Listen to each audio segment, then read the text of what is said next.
Chapter 4. Expect the unexpected. Hey, Short! A surprise to see you tonight. What can I get you?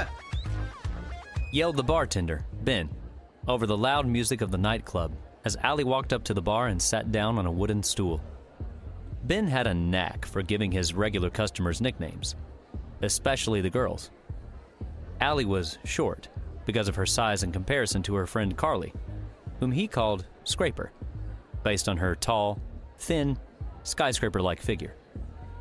Same thing I always get, Ben. Allie yelled back to him. Ben nodded, opened a bottle of beer on the counter, and handed it to her. Where's Scraper? She's on the way. Guess I'll make her drink too while I'm at it. Ben turned back to the bar. Allie scanned the crowd, noticing that things seemed quiet, other than the usual group of 21-year-olds celebrating a friend's birthday. Looks like you have a young flock to herd tonight. You're telling me? They've already downed 2 rounds of cake shots and they expect me to serve 5 more over the next 2 hours. Not that I'm complaining. They've tipped well. Fun. Guess we'll keep you company. Thanks, Short, but I think I can handle it. Allie turned back around and took a drink, once more looking over the crowd. She noticed a familiar-looking blue baseball cap donned with sunglasses at a table across the dance floor from her, sunken back into the darkness. Her heart sank. The man from the cafe gazed at her from his table as he sipped his drink, watching her. Hey! Allie jumped when a hand touched her shoulder. She turned to see Carley standing next to her. Jeez, you scared the crap out of me. Sorry, why so jumpy? Shouted Carley over the music. You see that guy at that table on the other end of the dance floor? You mean the one with the hat and the sunglasses? Yeah. Allie glanced at him again and noticed that he had turned his head. He sipped his drink in a lame attempt to act disinterested. What about him? He's been following me since I left the cafe earlier. Carley looked back at him. Allie tugged on her dress as Carley stared at the man. Don't stare at him. Why not? He's not even watching us. Hey, Scraper! Here's a drink for you. Yelled Ben as he slid Carley's drink down to her across the bar. Hey, thanks, Ben. Allie leaned forward over the bar toward Ben. Ben, how long has the guy in the blue cap been sitting there? Ben gazed up across the bar and looked over the room at him. He thought for a second. About a half hour. Ordered brandy on the rocks and has been sitting there ever since. Why? He's been following me. Like he knew I was coming here before I did. Ben looked over Allie's shoulder with a watchful look in his eyes. Huh. I'll keep an eye on him for you, Short. Ben stood back up and grabbed a bottle of vodka, pouring shots for the group of 21-year-olds celebrating. Thanks, Ben. Sure thing, Short. I'll let you know when he leaves. Carley looked at Allie with a look of concern. Allie continued to watch her stalker with a fearful expression. Man, that guy has really got you spooked, said Carley, leaning over the bar. I just want to enjoy my drink, please. All right, we'll hang here until he leaves then. Maybe he just looks like the guy you saw earlier. Either that or your anxiety is finally getting the better of you. You sure you didn't start without me? No, it's the exact same guy. The music changed to a much slower and quieter song. Allie and Carley sighed with relief. The group of young adults, however, grew louder despite the music, filling the bar with their high-pitched giggles. Oh, that's much better. Too bad you can't do anything about juvenile laughter, said Carley as she sipped her drink. So, how was work? Other than that creepy guy, nothing special. You? Had a kid throw up in the changing stalls and kicked out 2 teen boys for trying to shoplift. But hey, I got paid today, so I'm not complaining. Allie sighed, readying herself to let her friend down easy. I'm going to have to cancel our movie plans Friday night. Cancel? Why? Carley replied after sipping her drink. Dad's got pneumonia, again. I need to fly home for the weekend to see him. Oh, jeez, girl, I'm sorry. Isn't that like twice in 2 months? 3 times. Allie replied, raising 3 fingers. Sheesh, I'm sorry, girl. I hope he gets feeling better. Yeah, me too. That, and my mother wants me to come home and look for a place to live. Why? Are you thinking of moving? Are you running out on me? No, she just wants me to. She figures that since I'm no longer with David, I may as well move back home. You going to? Asked Carley, her eyes wide.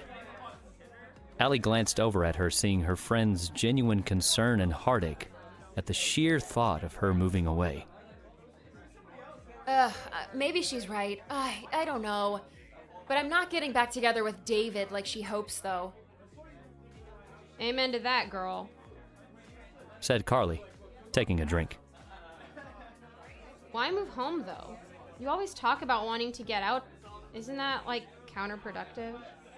Yeah, I guess. Though staying here isn't very productive either.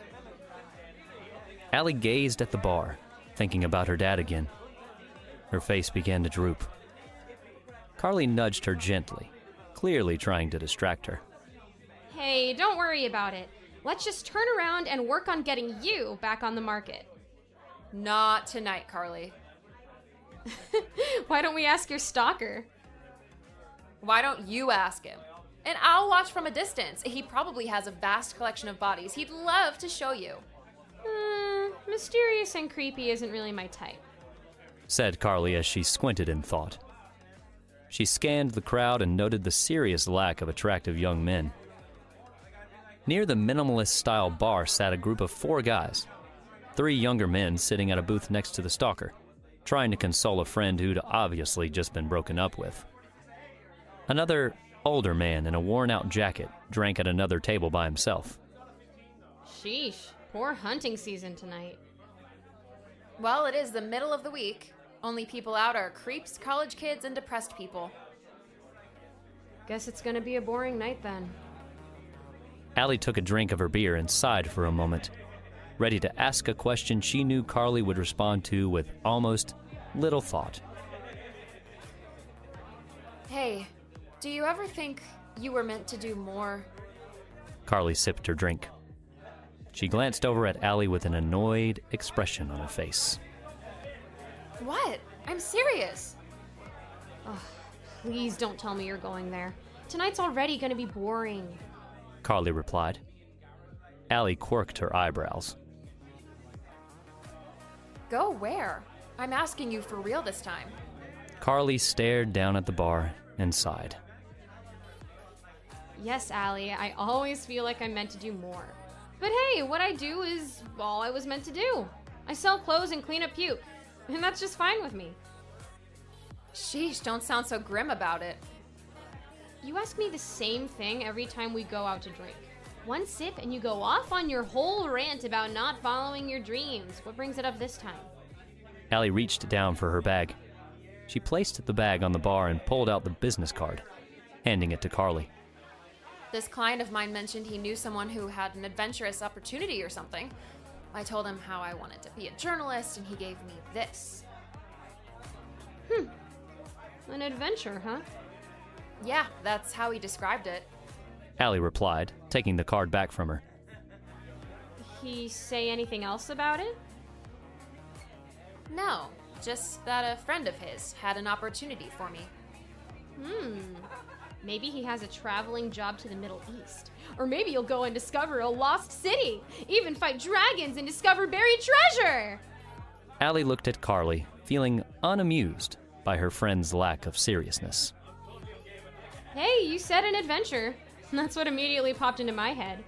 I mean a real-life adventure, like meeting people and seeing new sights. Well, whenever you're done daydreaming about your adventures, I want to go dance. Carley got up from the bar and walked over to the dance floor by herself, jumping up and down to the beat of the music. Allie glared at her stalker for a moment, then watched as Carley waved her over. She sighed. I'm going to need another one, Ben, said Allie. Ben chuckled.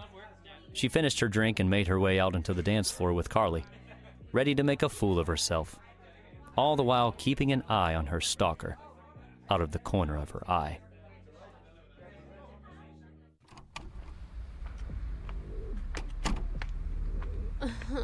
My feet ache. But that was so worth the embarrassment.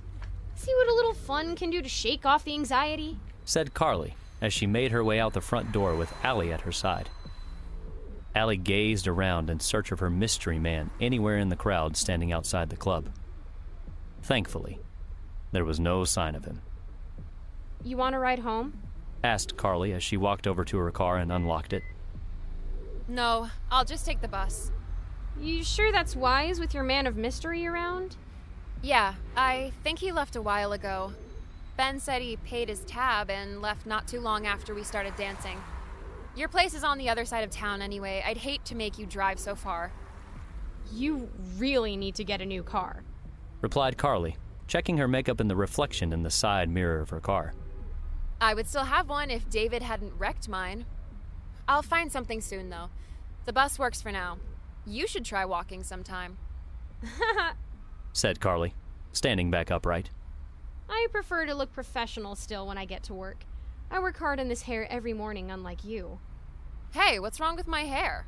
Asked Allie, glancing at her hair falling over her shoulders. She pulled the hair tie off her wrist and yanked her hair back into a ponytail in an attempt to make order out of the chaos. Oh, see that? Right there. You always have it in a ponytail.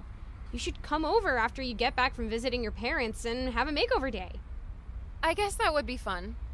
I'm not changing my hair, though. Carley rolled her eyes. Fine. I gotta go. You be careful, though. And text me when you get back, or I'll come looking for you. I'll be fine. Thanks. Watch it. With any luck, it was David following you. Allie took a long, deep breath. God, I hope not. Wouldn't surprise me, though. I've already caught him waiting for me outside work 3 times now. If he tries anything, though, I'm ready. Yep, that's creepy. Have a good night, said Carley as she climbed into her car. Thanks, you too. I'll see you later. Carley closed her driver's side door and started her car. Watching Carley back out of the parking lot, Allie walked down the sidewalk, waving to Carley as she passed. Striding away from the bar, Allie kept her head on a swivel, watching out for her mystery stalker.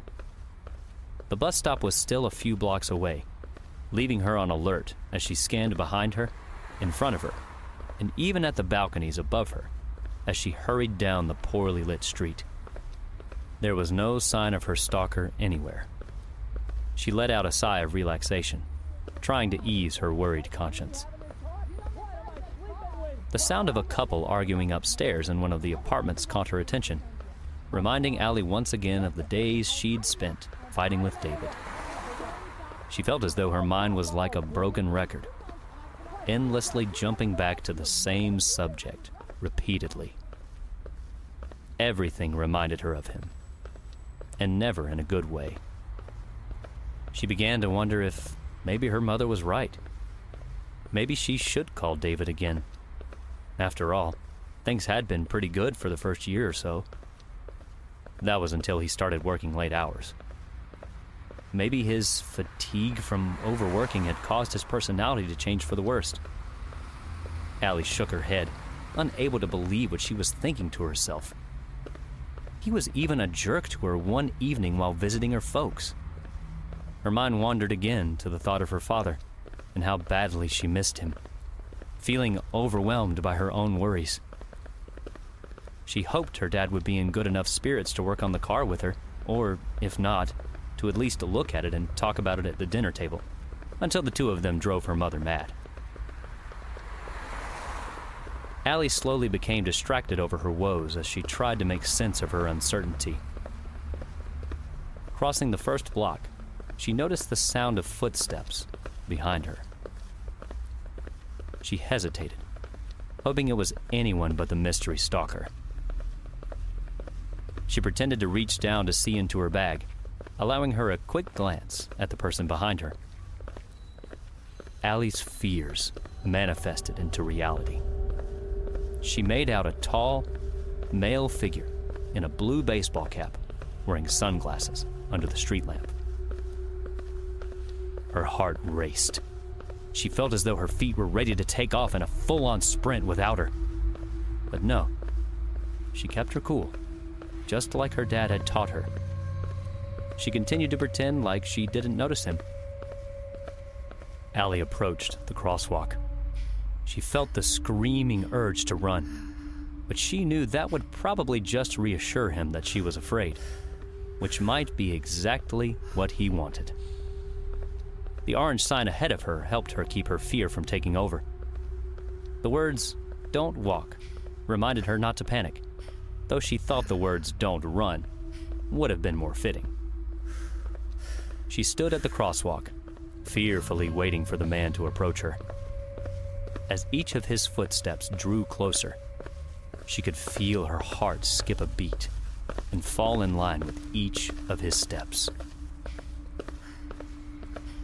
She knew how to defend herself if he tried to grab her, but the terror that was rapidly taking hold of her was urging her to run rather than stay and fight.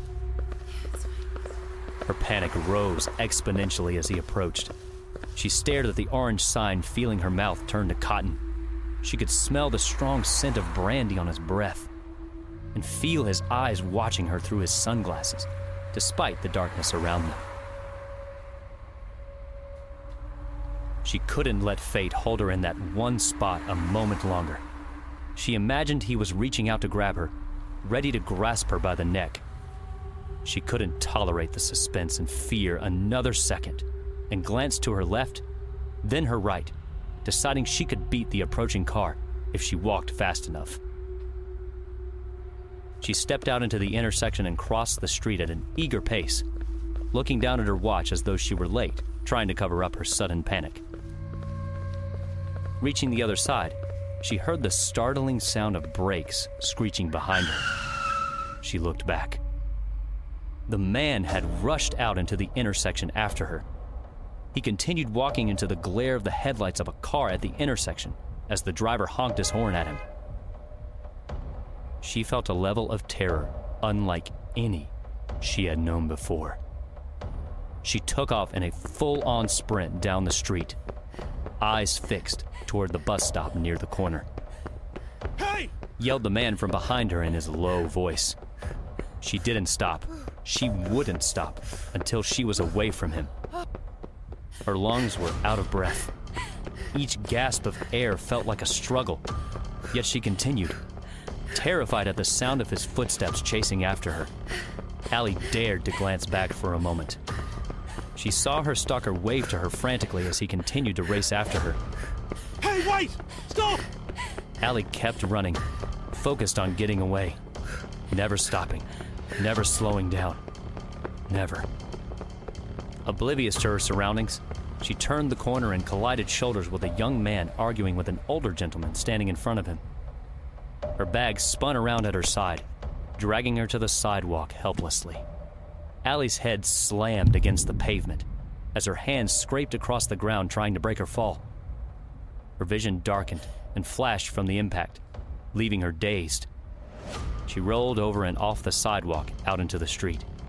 "Watch out!" yelled her stalker as he turned the corner.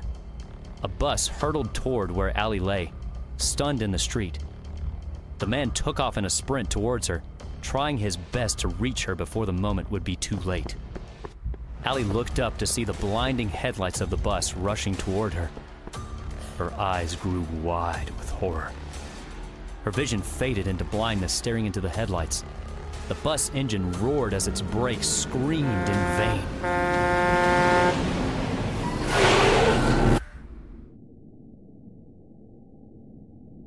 The engine and screeching abruptly faded to silence. The blur of the nighttime city life faded. The air around her grew cold. She tried to close her eyes, but they were already closed. Yet, she could still see the light which had overtaken her, plain as day, as though she were staring directly into the sun as it pierced her eyelids. Her stomach sank, feeling the ground fall away from beneath her. The sudden rush of falling through the sky left her in fright. A forceful breeze swirled all around her as her hair fluttered in an encircling wind. The cold air passed across her bare skin. She felt trapped on a terrifying amusement ride that she desperately wished would end. She felt like she was falling endlessly through the eye of a hurricane that raged all around her. Allie prayed for the storm to end.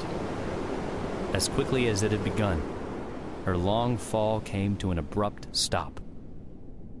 The sound of the howling wind quieted to a dull moan. Her stomach settled. She felt the right side of her face now laying on a rough bed of dirt, feeling too weak to open her eyes. A drop of rain trickled down over her bare skin. The echo of thunder rolled across the ground beneath her. She could hear the wind blowing through what sounded like a vast, open canyon above her. But how, she couldn't explain. From what she could remember, the sky above was clear with not a cloud to be seen, and the ground no longer felt like the city pavement. In the distance, the sound of footsteps running across dirt and gathering mud caught her attention. Someone was running toward her.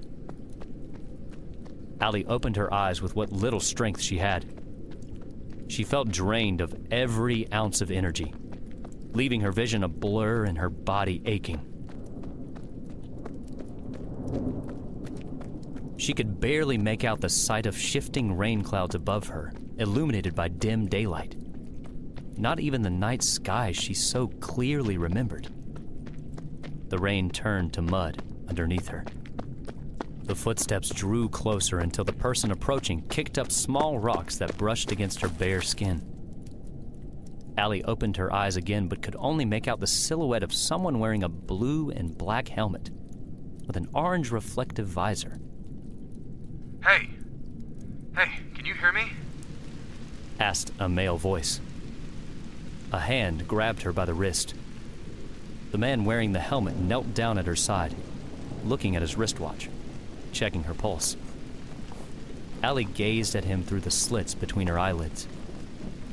He was dressed from head to toe in a strange, thick, blue and black suit of protective, padded armor. Allie's vision faded once more as her eyelids fluttered. She felt her eyelids being drawn back to see a flashlight shining back into her eyes, which cleared away the dark spots in her vision enough to catch a glimpse of her own blurred reflection in the man's orange reflective visor. The man's eyes stared back at her from within the helmet. Allie's eyes closed again. He glanced down at the digital communicator on his wrist and tapped on the screen. Otto, I found her. I'm on my way back with her now. She's fading in and out of consciousness and is a little dehydrated, but she seems to be all right. Dressed up in my finest dress for the ball and no party. I told you it was probably just a thunderstorm. You're losing your touch, old money. But at least we made some progress in getting closer to the target point. I'll be back in 2 minutes with her. Allie felt the man's cold arms lift her up from the ground and cradle her from the knees and shoulders. She could hardly move or open her eyes, but somehow she felt safe. Curled up in the stranger's arms, she felt comfort, as though the arms which carried her were there to protect her from the unknown world she had found herself in. The sound of the rain beating against the sand and the man's padded armor began to quicken. Allie could hear his heavy breaths through the helmet as he carried her across the vast, empty canyon. The sounds of the wind, rain, thunder, all started to fade at once from existence. A warm aura of sunlight pierced her eyelids, bathing her in its warm glow. Gazing through the narrow slits between her eyelids, she watched her protector start to fade away into the blinding aura as she slipped into a deep, deep sleep.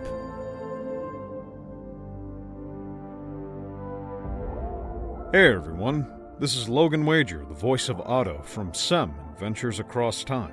If you've enjoyed your adventure across time so far, be sure to check out our Patreon page at patreon.com/TS Wieland. With your contribution, more thrilling and inspiring audiobooks can be made every day through the hard work, time, and dedication of voice actors and artists all across the world, including myself, all working together. From all of us here in the world between worlds, we'd like to thank you for joining us on our adventures.